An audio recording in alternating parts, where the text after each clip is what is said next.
बाय दिनै फुंबिलिनि बे 2025 गोदान बोसोर बे मायथाइयाव गिबियाव दुलाराय बर' फरायसा आफादनि जानानै गासै बर' फिसाफोर बर' आइ आफा रायजो राजा बिटिआर बड'लेण्डआव थानाय बर' कसारी काउन्सिलाव थानाय कार्बि आंलं डिमा हासाव आसाम नाङै जेसेबां बर' रायजो राजा बिथांमोन दङ लोगोसेनो नेपालाव आरो बांलादेशआव वेस्ट बेंगलाव मेघालयआव बेंगलराव दिल्लीआव जेरावखि थाया मानो बुहुमनि जिखि खनायाव थाया मानो साफ्रोमखौबो गोदान बोसोर 2025 बे इंराजि मायथाइनि गोसो गोरबोनि हामलायनाय खुलुमनाय आरो साफ्रोमखौबो गोग्गो देहा आरो इयुन जि फैबाय थानाय 1 बोसोर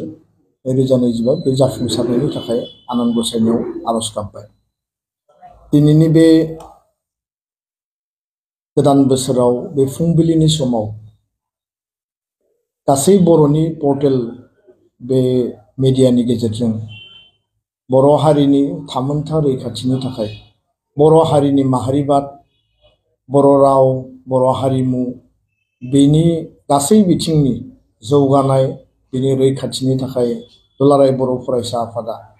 थांनाय समाव जेरैबायदि हाबा मावदोंमोन बिनिख्रुइ आरोबाव रासिन आरो गोख्रोंसिन हाबा मावलांनायनि थाखाय जोङो अराय समायखिरा लायो। जोंनि दालाय जोंनि दखरा जोंनि जिल्ला जोंनि कलेज इउनिट कमिटि जोंनि इउनिभार्सिटि इउनिट कमिटि जोंनि मिरु आफादनि साफ्रोमबो गासै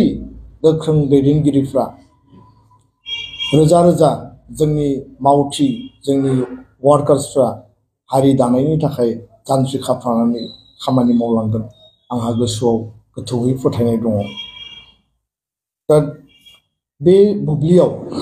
जोङो जेखौ जेब्लायबो मोनदाङो जे गोजोन आरो खौसेथिखौ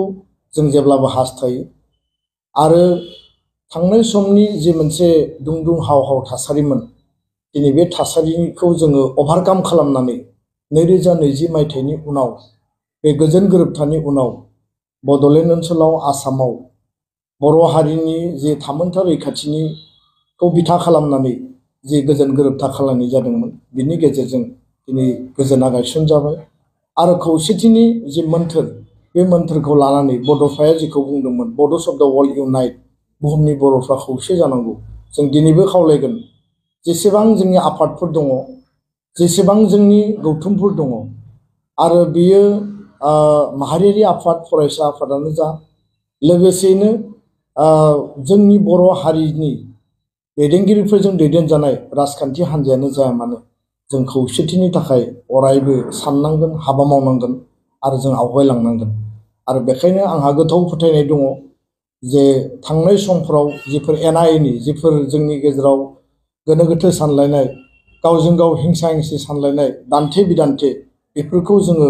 नागारनानै फैबाय थानाय समाव जोङो गोख्रोङै बर' हारिनि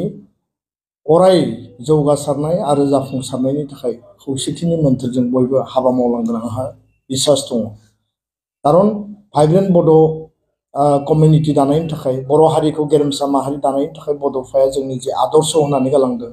जे मोनसे जोंनि प्रिन्सिपल आरो जे फिलसफि होनानै गालांबाय बे आदर्श आरो बे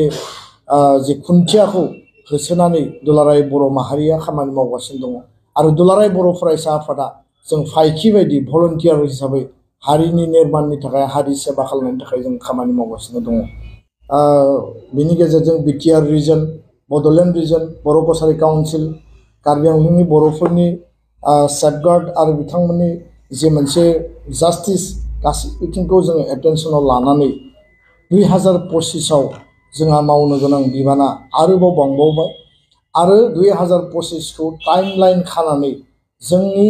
मेक्सिमाम लेभेलनि हारिनि जेंना जेंसिखौ सुस्रांनानै गोदान गोदान एजेन्डा माने साइन्स एन्ड टेक्न'लजि बा माने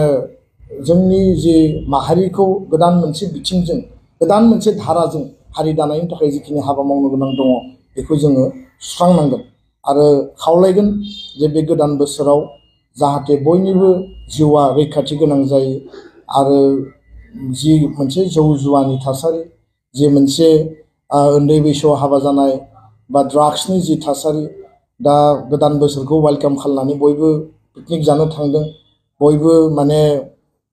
बेबायदि रंजानाय माखासे थासारियाव रावनिबो जिउआ जाहाथे आसखान्दा जाया बेनि थाखाय बिमा बिफा गार्जेन समाज बयबो जाहाथे गोख्रोङै नोजोर होगोन आरो गावबा गावबो मोनसे सांग्रांथि माने नोजोरजों दावबायगोन आं बेखिनिखौनो मिजिंथिनानै बर' हारिनि साफ्रोमबो सुबुंनिसिम आंनि खरगंलाय गोदान बोसोरनि फिन खेबसेबाव गाहाम हामलायनानै हारिनि गासै बिथिंखौ नोजोर लाखिनानै दुलाराय बर' फरायसा आफादा जोङो निष्ठा आरो माने मोनसे बिश्वासनि गेजेरजों हाबा मावलांगोन बेखिनिखौनो फोरमायबाय। गोजोन्थों।